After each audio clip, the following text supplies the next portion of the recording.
Halo, assalamualaikum warahmatullahi wabarakatuh. Selamat siang semuanya. Bersama semua lagi di sini. Hari ini kita akan kenalan dengan kelas yang hanya diselenggarakan saat bulan puasa saja. Jadi kelas ini cuma setahun sekali, hanya setiap bulan puasa. Nama kelasnya adalah kelas Kurama. Seperti apa kelas Kurama? Mari kita lihat ya.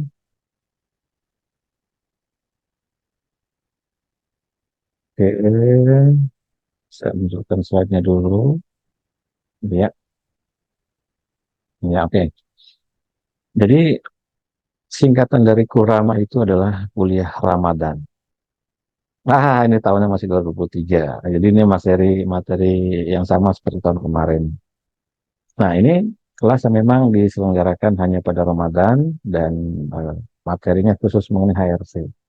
Apa isi agendanya? Kita langsung saja. Yang pertama adalah pengenalan mengenai metode napas ritme, sejarahnya, kemudian termasuk sejarah apa namanya pengembangannya, cikal bakal dan sebagainya. Telah disebarkan kemana saja, kemudian sudah dilatihkan ke mana saja, berapa banyak pesertanya, data-data peserta latihan, jumlah peserta latihannya, total jamnya, dan sebagainya. Nanti akan kelihatan bahwa memang ini sudah cukup lama disebarluaskan ke masyarakat umum. Kemudian yang kedua adalah mengenai pemahaman HRV, heart rate variability. Anda tidak akan ketemu pemahaman ini dimanapun. Jadi di metode napas ritme, HRV itu spesifik digunakan sebagai prognosis pada penyakit.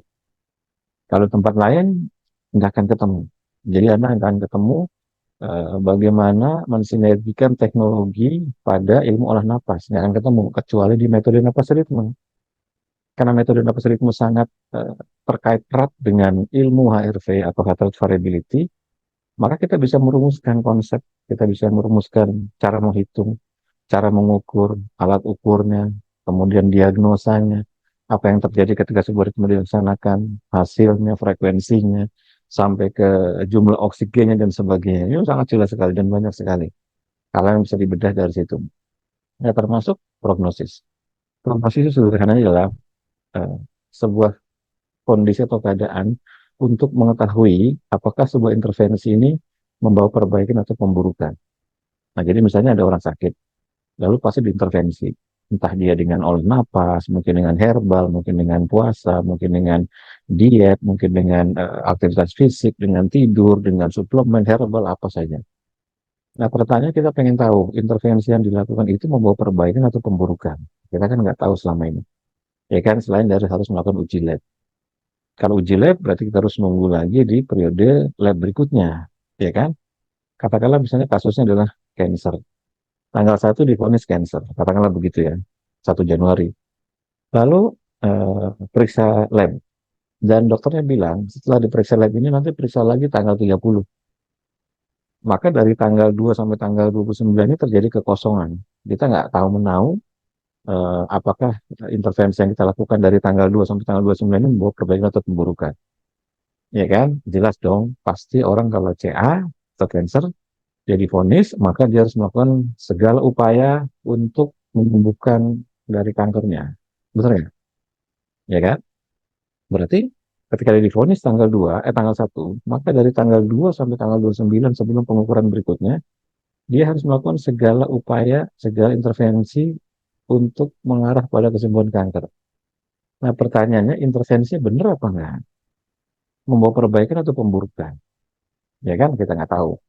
Nah, HRT itu bisa dijadikan dasar pengukuran untuk mengetahui apakah intervensi yang kita lakukan membawa perbaikan atau pemburukan. Contoh, divonis kanker tanggal 1, tanggal 2-nya mulai minum herbal. Ini jika kasusnya adalah minum herbal. Lalu kita pengen lihat dalam waktu 3 hari herbalnya membawa perbaikan atau pemburukan. Dalam waktu seminggu herbalnya membawa perbaikan atau pemburukan. Ya kan? Jika intervensinya bukan herbal, misalnya intervensi olah napas, kita pengen tahu apakah dari tanggal 2 sampai tanggal 9 olah napasnya membawa perbaikan atau pemburukan. Loh mas, kan olah napas kan saya bisa latihan apa saja mas, baik yang gratis maupun berbayar gitu kan. Misalnya saya ambil teknik yang besar seperti Wim Hof, atau saya ambil teknik yang berbasis energi. Nggak ada pemahaman mengenai kesehatannya, misalnya begitu, yang berhubungan dengan energi murni, itu banyak sekali pilihan di tradisional. Salah satunya misalnya Senki, ya anggaplah begitu ya. Atau mungkin water breathing, whiskey breathing, kemudian ada coffee breathing, apalah namanya terserah. Pokoknya intervensi olah napas aja di situ. Ya kan? Nah, saya pengen tahu dari tanggal 2 sampai tanggal 7 ini membawa perbaikan atau pemburukan. Ya tentu saja secara subjektif kita bisa rasakan, kita bisa kenali di badan gitu kan. Tapi yang penting kan kita pengen yang terukur, pengen tahu ini ada perbaikan atau pemburukan dari tanggal 2 sampai tanggal 9 ini. Selama seminggu saya intervensi pakai limfop ini mau perbaikan atau pemburukan. Jangan-jangan saya intervensi pakai napas terus malah nggak sembuh, ya kan? Karena napasnya keliru, ilmu napasnya keliru, teknik napasnya keliru. Yang mestinya bukan untuk itu diterapkan untuk itu. Hanya karena mendengar bahwa satu teknik untuk semua, ya kan? Lalu kita disuruh sabar. Lalu sampai kapan sabarnya? Kan nggak bisa, kan harus ada kejelasan. Dalam seminggu ini perbaikannya bagaimana? Seminggu berikutnya perbaikannya bagaimana? Seminggu berikutnya perbaikannya bagaimana? Ya memang ini dilematis. Ketika misalnya kita berharap untuk terukur, pasti memerlukan cost yang lebih mahal di antara untuk beli alat ukur. Maka di situ masuk ilmu tradisional yang tidak perlu pakai alat ukur. Dan orang-orang yang tidak peduli dengan ukuran biasanya akan manut. Ya udahlah, saya ikut aja lah. Dan dia nggak ngerti, bukan nggak ngerti, dia mungkin nggak mau dan nggak peduli mengenai ini mesti ada ukurannya, ya kan? Jangan sampai nanti begitu di tanggal 29 atau 30 pengukurannya lagi udah langsung naik stadiumnya. Tadinya stadium 1 langsung lompat jadi stadium 4, gitu kan? Nah, maka HRV ini akan menjembatani bagaimana cara kita mengetahui bahwa intervensi ini membawa perbaikan atau pemburukan. Jika membawa pemburukan, maka intervensi harus di stop, dihentikan, diganti dengan intervensi lain, dikoreksi, dievaluasi, diperbaiki. Jadi cepat langsung gerakannya. Karena tahu bahwa dalam seminggu ini nilai-nilai HRV-nya jelek semua, jeblok semua. Berarti intervensinya membawa pemburukan di badan. Bukan nanti intervensinya jelek. Ya belum tentu intervensinya jelek. Ini hanya intervensi yang membawa pemburukan pada badan. Maka solusinya bagaimana? Ya harus di stop, dihentikan, dievaluasi, dikoreksi, diperbaiki tekniknya atau ditambah tekniknya atau dikurangi tekniknya atau dikurangi repetisinya dan sebagainya. Nanti kita bisa evaluasi. Nah, namun apabila tekniknya membawa perbaikan, berarti diteruskan.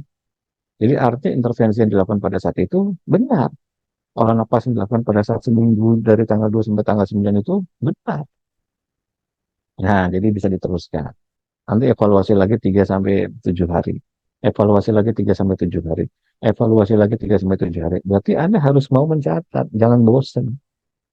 Nah, repotnya memang orang-orang zaman sekarang itu malas untuk mencatat, malas untuk terukur gitu kan. Maunya yang gampang-gampang, yang nggak ada ukurannya, tiba-tiba pengennya sembuh. Dikasih tahu latihannya misalnya 3 sampai 4 jam, 5 jam, nawar. Ya, bisa nggak dipecah-pecah, ditawar. Udah pas itu semua masuk semua di situ. Anda mau latihan 3 4 5 jam bisa. Anda pengen latihan cuma sejam juga bisa. Anda pengen latihan 30 menit juga tekniknya ada. Pengen latihan tapi yang penting nanti cocok tekniknya. Bagaimana cocok, HRV-nya bagus. Itu sesi kedua akan dibahas. Sesi ketiga, kita akan bahas mengenai penggunaan aplikasi Elite HRV dan Kubios HRV. Nah, apa itu aplikasi Kubios? Ini saya stop dulu ya. Eh, ya betul, stop dulu. Saya share Kubios, share screen saja. Oke. Nah, jadi contoh ya, ini kelihatan di layar. Jadi teknik napas ritme 55, ketika diukur pakai alat, benar nggak? Nah, misalnya begitu, katakanlah begitu ya. Atau teknik napas ritme 66, atau teknik napas ritme 77, benar nggak frekuensinya? Nah, karena normalnya frekuensi badan kita ini ya acak seperti ini. Ya, normalnya ini ya random aja begini, ya kan?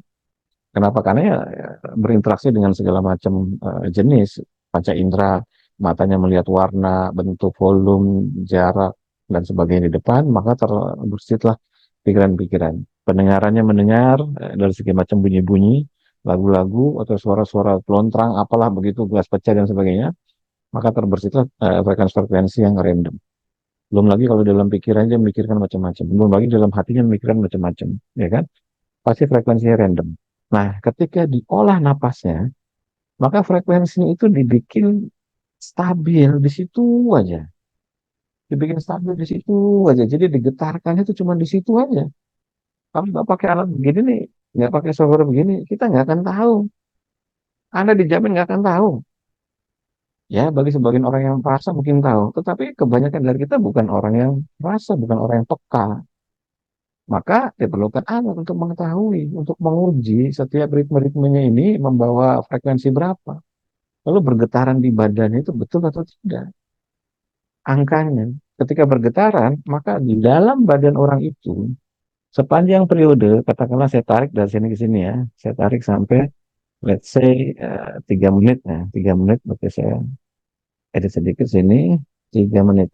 Nah, jadi sepanjang 3 menit, saya kasih ketikan ya, 3 menit durasi, durasi 3 menit olah napas. Nah, ini durasi 3 menit olah napas. Jadi artinya sepanjang 3 menit dia melakukan olah napas, ya, sepanjang 3 menit ini yang saya kasih warna kuning di sini ya, ini garis dibatasi warna biru ini. Sepanjang 3 menit dia melakukan olah napas, maka frekuensi yang kebentuk di badannya cuman itu saja, cuman satu. Cuman apa? Ya ini bisa dilihat di sini. Frekuensi yang kebentuk di badannya cuman ini aja. Nih yang tinggi ini amplitudenya nih, ya, ya kan? Dibandingkan yang tadi yang sebelumnya kan sangat random sekali. Ini saya jejer ya, biar nanti kelihatan. Oke, saya jejer 21 sama yang tadi ini dia, yang random. Mana tadi yang random dia? Dua. Oke, kelihatan ya. Jadi yang sebelah kanan ini, saya kasih tulisan lagi. Ah, ini yang sebelah kanan ini frekuensi sehari-harinya kita. Aktivitas panca indera kita, pikiran, perasaan kita, fisik kita, raga kita, apa yang kita pikirkan, apa yang kita rasakan, apa yang kita lihat, dengar, cium, raba, dan sebagainya, ya, ya menghasilkan serandom ini. Nah, ketika dilatih napas ritme, ini khusus tekniknya napas ritme, napas lain saya nggak tahu. Senchi, apa lagi itu saya nggak ngerti. Itu silahkan tanya pada instrukturnya saja. Nah, jika khusus napas ritme, jika Anda atur saja ritmenya, ini harus diatur ritmenya, nggak bisa nggak. Kenapa? Supaya terbentuk keteraturan, ini buktinya. Jadi ketika diatur, sedemikian rupa misalnya dengan ritme 66 atau ritme 55, katakanlah begitu ya. Nah, ini maka akan terbentuk satu jenis gelombang saja, satu jenis frekuensi saja di badan kita. Jadi selama dia masih misalkan 55 itu, ya hanya terbentuk 0,1 Hz, 0,1 Hz, 0,1 Hz, 0,1 Hz, 0,1 Hz, 0,1 terus saja begitu 0,1 Hz. Ya ganti-ganti, ya kan? Berarti artinya di badan kita pada saat itu hanya memancarkan gelombang dengan frekuensi 0,1 Hz saja, murni itu saja. Dengan amplitude makanya makin besar, makin besar, makin besar, makin besar. Nah, dengan cara seperti itu, pengatur napasnya ini betul-betul menghasilkan frekuensi dan nanti akan bisa diarahkan pada apa. Nah, kalau enggak, ya kita akan selalu random begini. Bahwa teknik-teknik napas itu bawa kesembuhan, ya pasti. Tapi di napas itu diatur. Ada pengaturannya. Ya kan, sama kayak frekuensi eh, Telkomsel, Bluetooth, kemudian XL gitu kan, Indosat, kemudian Bayu, Tri, dan sebagainya. Itu frekuensi-frekuensi yang diatur. Supaya Pak, supaya nggak kacau, supaya nggak bentrok. Nah, ini dasarnya itu. Sehingga dengan pengaturan ritme-ritme ini menjadi jelas lah bagaimana olah napas ini eh, Anda bisa melihat bahwa frekuensi itu nyata adanya. Maka saya pernah bilang bahwa ada tahapan keyakinan yang pertama berdasarkan panca indera. Segala sesuatu yang bisa Anda lihat, Anda cium, Anda raba, Anda dengar gitu kan. Kemudian Anda rasakan, ya, ya rasakan pengertiannya secara fisik dengan kulitnya. Anda baru percaya, baru yakin. Tapi itu tahapan paling rendah. Tahapan panca itu tahapan panca indera itu tahapan yang paling rendah.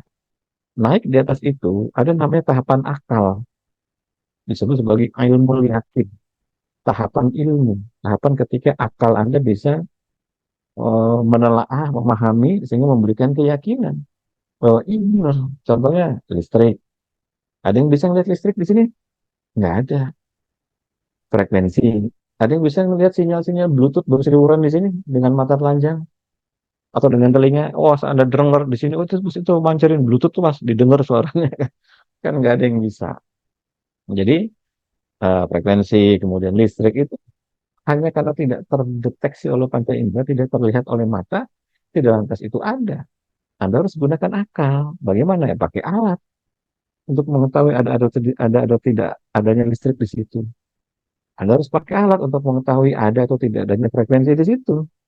Dengan berseliwerannya di ruangan saya ini kan kosong atasnya. Ini yang sekarang tangan saya begini-begini. Ya kan? Itu kan sebelumnya ada Bluetooth, ada WiFi, ada sinyal, tapi nggak bisa ngelihat.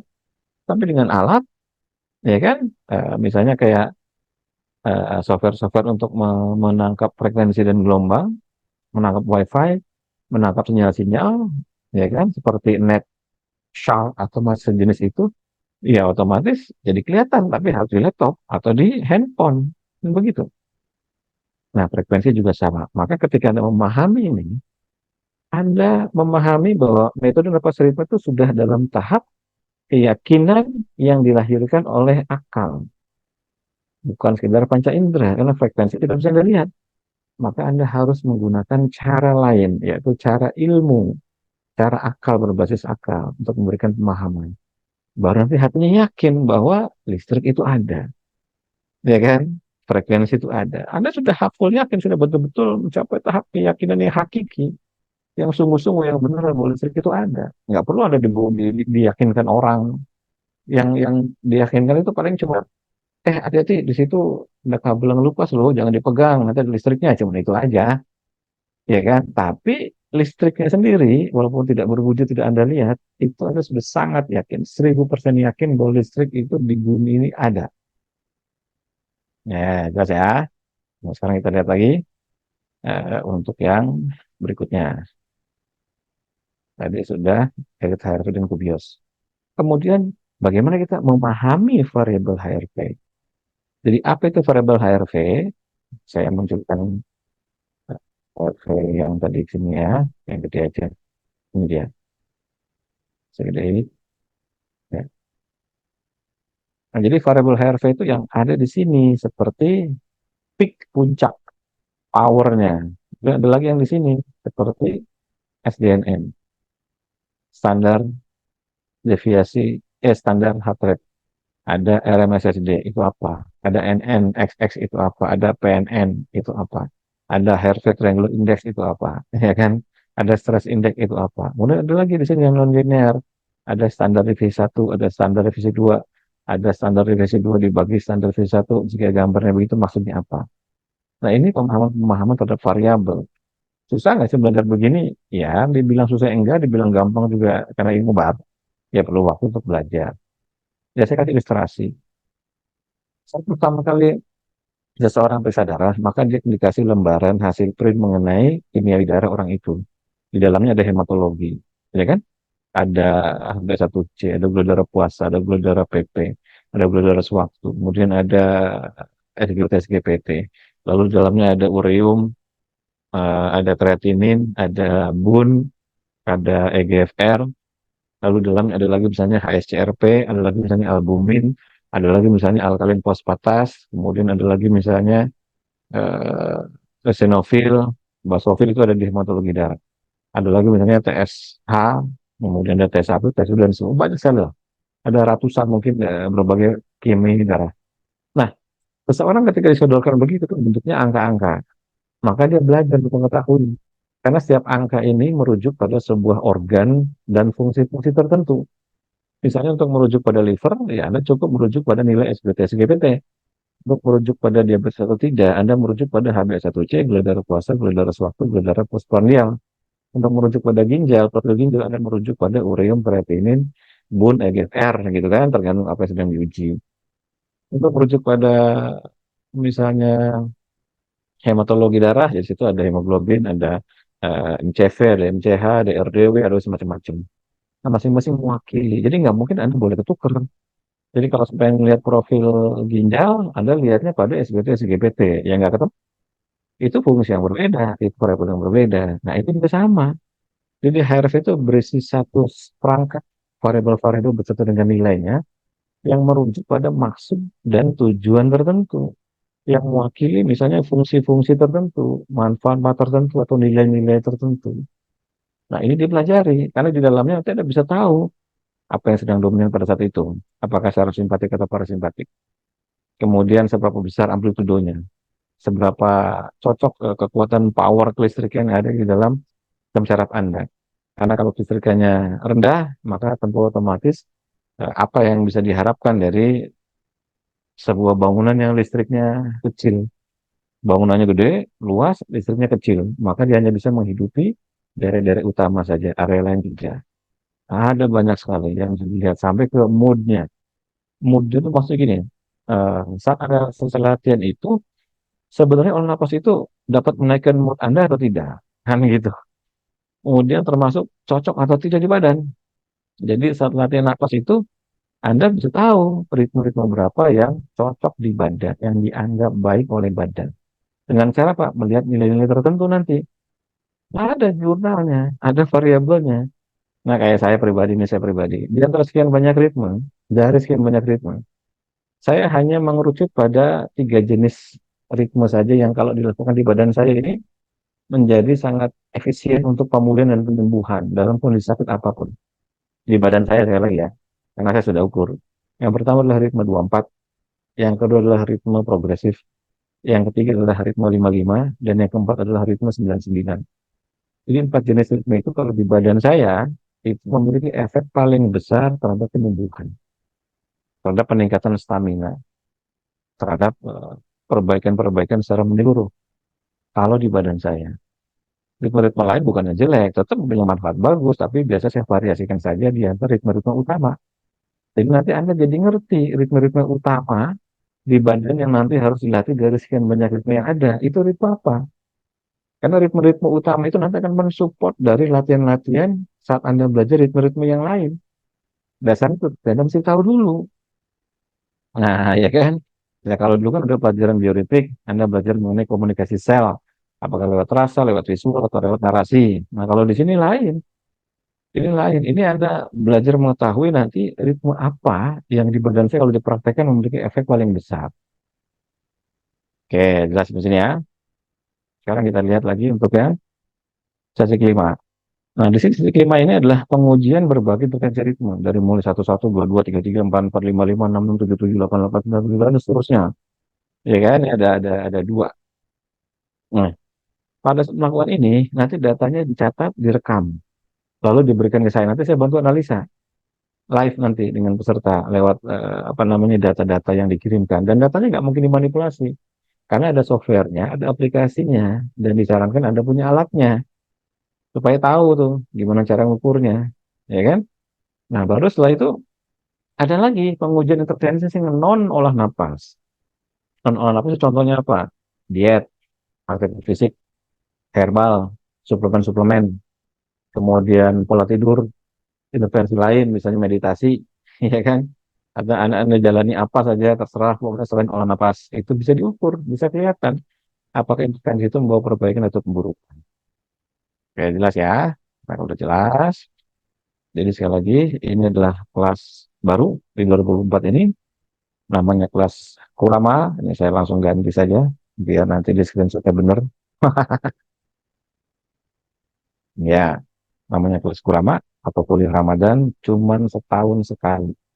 Jadi kalau nggak ikut yang tahun 2024 ini, nanti ikut lagi tahun depan. Dan disarankan untuk punya alat ukur HRV-nya. Nanti biar enak. Jadi di kelas ini ada latihan dari 1 sampai let's say 15-15. Ada juga latihan, misalnya ritme-ritme dengan rasio 1:2, 2, 4, 3, 6, 4, 8, 5, 10, 6, 12, 7, 14, 8, 16, 9, 20, 10, 20. Ada latihan dengan ritme rasio 2:1, gitu kan, seperti 21, 42, 63, 84, 25, 12, 6, 14, 7, 18, 16, 8, 18, 9, dan 20, 10. Lalu dari sekian banyak ritme yang dilatih itu, nanti ada PR-nya. Tujuannya hanya mengumpulkan aja, mengumpulkan semua ritme-ritme yang dipraktekkan di badan, dan kemudian nanti saya akan bantu analisa ritme mana yang paling cocok buat Anda, yang paling banyak memiliki efek perbaikan, yang paling dianggap menghasilkan mood terbaik, yang juga dianggap menghasilkan apa namanya endurance atau stamina yang terbaik.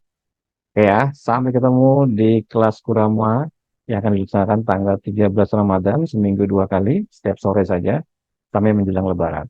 Assalamualaikum warahmatullahi wabarakatuh. Selamat sore semuanya.